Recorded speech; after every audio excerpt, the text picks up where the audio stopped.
All right, so today we're going to talk about protein. Protein is very important for numerous reasons. Ultimately, it's kind of the foundational building block of every cell in our body, from your hair to your skin to the obvious in our circumstance, which is, of course, muscle mass or lean muscle tissue. So, as we go through this journey, I should have already kind of guided you into doing so, but we want to always make sure, for numerous reasons, but most importantly, during a diet process, preserving the muscle mass that we have on our body, that we consume roughly about zero point 0.7 to 1 gram per pound of lean body mass every day.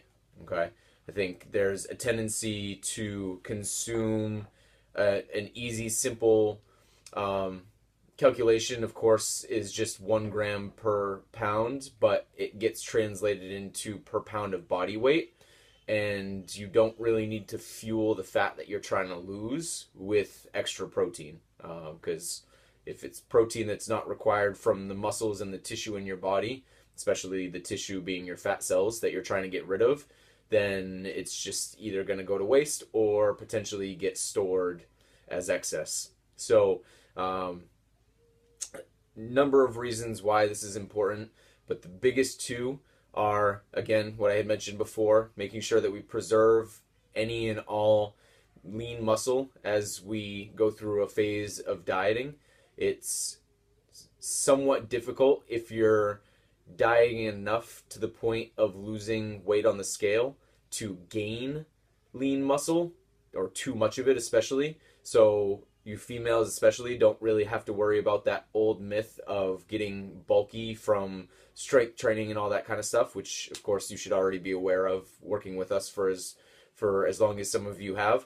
But the other key to it is that protein sources, whether they're animal or vegetarian, are going to help keep you satisfied longer.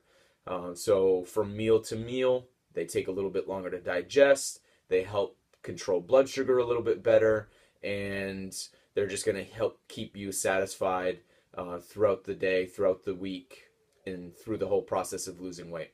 So let's continue to try and focus on consuming a good quality amount of protein.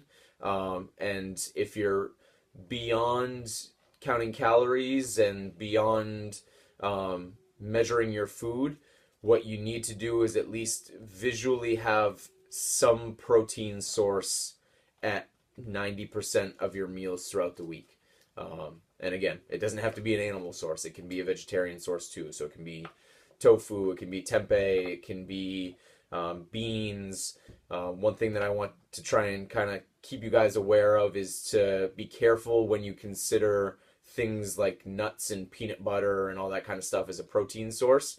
If it has an enormous amount of other nutrients on top of the protein that it has, I wouldn't quite consider it a protein source. It's a bonus that it has some protein in it, but it's more like, in terms of the nuts and the peanut butter, it's much more of a fat source. Most of the calories and most of the content of peanut butter and any nuts are typically the fats in it, not the protein or anything else.